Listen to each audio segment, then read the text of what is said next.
আসসালামু আলাইকুম সবাইকে। আমি জানি আমি অনেক দিন পরে ভিডিও আপলোড করছি, কারণ আমার জুলাইয়ের দিকে হচ্ছে প্রি টেস্ট এক্সাম শুরু হয়েছিল। তো দেখা যায় ঠিক তার 3-4 মাস আগে থেকে হচ্ছে এগুলোর থেকে একটু দূরে থাকতে হয়, মোবাইল টোবাইল থেকে।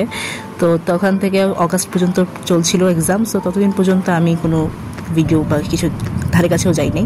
এখন হচ্ছে আমার এক্সাম শেষ হয়েছে অগাস্টে। এরপরে হচ্ছে আমি ভাবলাম যেদিন এক্সাম শেষ হয়, মানে 21 তারিখ, তার ঠিক পরের দিন 22 তারিখে হচ্ছে আমার রিল্যাক্সেশন ডে ছিল, এক্সামের শেষ হওয়ার পরের দিন আর কি। তো ভাবলাম ওই দিনে একটা ছোটো টুকিটাকি ব্লগ করা যায়।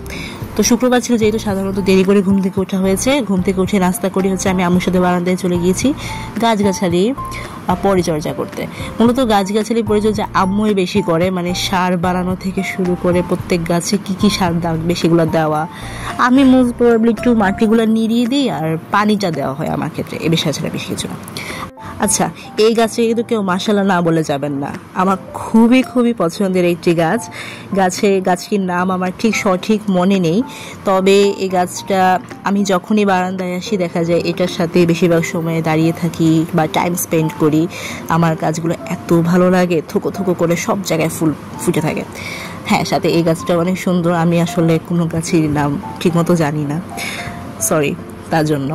তো আমি দেখাচ্ছিলাম আর কি। আমাদের এখন মূলত বর্তমানে আমি আর আমার আম্মু দুজনেই গাছ অনেক পছন্দ করি। দেখা যায় দুদিন পর নার্সারি থেকে গাছ কিনে নিয়ে আসি।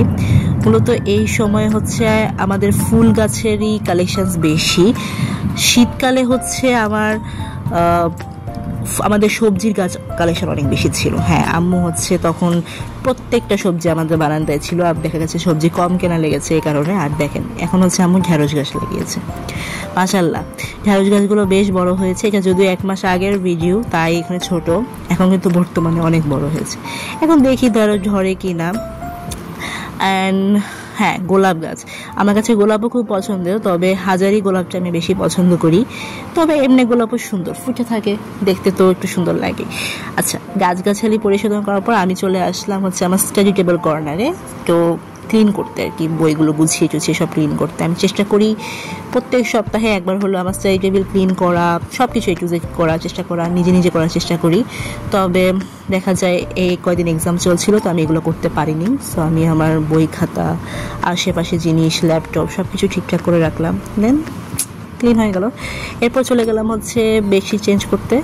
চেষ্টা করি 7 দিন পরই বেডশিটটা চেঞ্জ করার, কারণ 7 দিন বেশি আসলে কোনো কিছু রাখা যায় না, অনেক ময়লা হয়ে যায়। আর আমাদের এখানে কনস্ট্রাকশনের কাজ চলার কারণে প্রচুর ময়লা হয়, মানে 2 দিনেই সব জিনিস ময়লা হয়ে যায়, খুব ঝামেলায় আছি। আচ্ছা, যাই হোক, সব কিছু ক্লিন করে নিলাম, বেডশিটটাও চেঞ্জ করে নিলাম। অ্যান্ড অলসো বেডশিট চেঞ্জ করলে আমার প্রত্যেকবারই কেন শান্তি লাগে। আর দেখেন কি সুন্দর একটা রোদ উঠেছে। আমি জানি না রোদ কখন উঠলো। একটু আগেই আমি যখন বেডশিট চেঞ্জ করছিলাম তখন ঝুমায়া বৃষ্টি পড়ছিল। এই তাকিয়ে দেখি যে মানে রোদ উঠে গিয়েছে আর কি। বাহ, আকাশটা বেশ সুন্দর লাগছিল। তো খাওয়া দাওয়া করে রেস্ট নিয়ে আমরা কিছুক্ষণ পরে হচ্ছে রেডি হয়ে গেলাম। আমি বাবা আম্মুকে বলেছিলাম যে আমাকে কিন্তু আজকে ঘুরাইতে নিয়ে যেতে হবে বিকালবেলা একটু হলেও, কারণ আমি 1 মাস যাবৎ কষ্ট করেছি। 1 মাস পরে যখন পরীক্ষা শেষ হয়েছে, এবার আজকে আমার একটু একদিনের জন্য একটা রিল্যাক্স ডে। তো আমরা গিয়েছিলাম একটু উত্তরার দিকে, টুকিটাকি কাজ ছিল। কাজ শেষ করে হচ্ছে সেন্টার পয়েন্টের দিকে যাই। আমার হচ্ছে শেপস টেবিল মূলত আমার বাসার সাথে যেটা 100 ফিটে, সেখানে বেশিরভাগ সময় যাওয়া হয়। তবে উত্তরার এই সেন্টার পয়েন্টে শেপস টেবিল ওপেন হওয়ার পরে আমি একবারও যাওয়া হয়নি আমার। তো ভাবলাম আজকে একটু ঘুরে আসি, যেহেতু ওটাতে সচরাচর যাওয়াই হয়, এখানে কখনো যাওয়া হয়নি। অ্যান্ড বরাবরই আমরা গ্রিন অ্যান্ড সিডস থেকে সবসময় খাবার নিই, কারণ ওদের খাবারের কোয়ালিটি আমার কাছে বেশ ভালোই লাগে। আজকে দেখলাম ওদের খাবারের কোয়ালিটি আরও ভালো ছিল, কারণ প্রত্যেকটা খাবারই বেশ গরম ছিল আর একটু পরপর রিফিল করছিল। তা আমি, বাবা, আম্মু 3 জনই হচ্ছে আলাদা প্লেট নিয়ে এখন আমরা লেগে পড়ি আমাদের পছন্দের মতো খাবারগুলো কালেক্ট করতে। আমার কাছে এই জিনিসটা খুবই ভালো লাগে। তারপর হচ্ছে চলে যাই আমরা বিল করাতে। বিল করানোর পরে হচ্ছে আমি স্যুপ খেতে আমার খুব মন চাচ্ছিল। তো ভাবলাম আশেপাশে আর একটু ঘোরাফেরা করে দেখি কোথায় ভালো স্যুপ পাওয়া যায়। তারপর হচ্ছে আমরা থাই নাকি একটা দাম ছিল দোকানটা, আমার ঠিক মনে নাই। ওখান থেকে হচ্ছে আমরা 2 ধরনের স্যুপ নিই, একটা হচ্ছে থাই স্যুপ আর একটা হচ্ছে টমিয়াম স্যুপ। টমিয়াম স্যুপটা আমি প্রথমবার ট্রাই করি, তো আমার কাছে ভালোই লাগে। তবে Thai soup it's the best. Okay, আমি সবসময় থাই স্যুপই পছন্দ করি।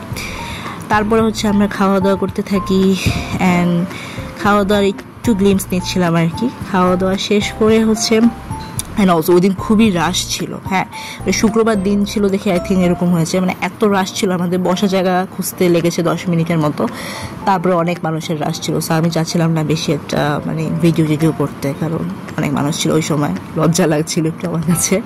তারপর দেখি আমি নিজেকে একটু দেখলাম ঠিক।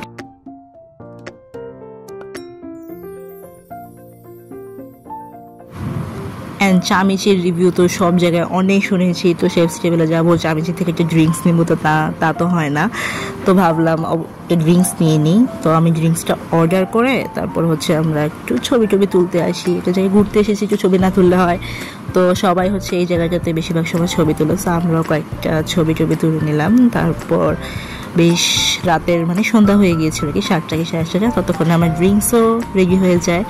সো আমি এটা নিয়ে একটু স্ন্যাপস নিচ্ছিলাম। অলসো এটা কিন্তু খুবই মজা ছিল, বেশ ভালো ছিল, অনেক আমার খুব পছন্দ হয়েছে। আমি দ্বিতীয়বার শেফস টেবিলে আসলে অবশ্যই চামিচি থেকে আরেকবার ড্রিঙ্কস ট্রাই করবো।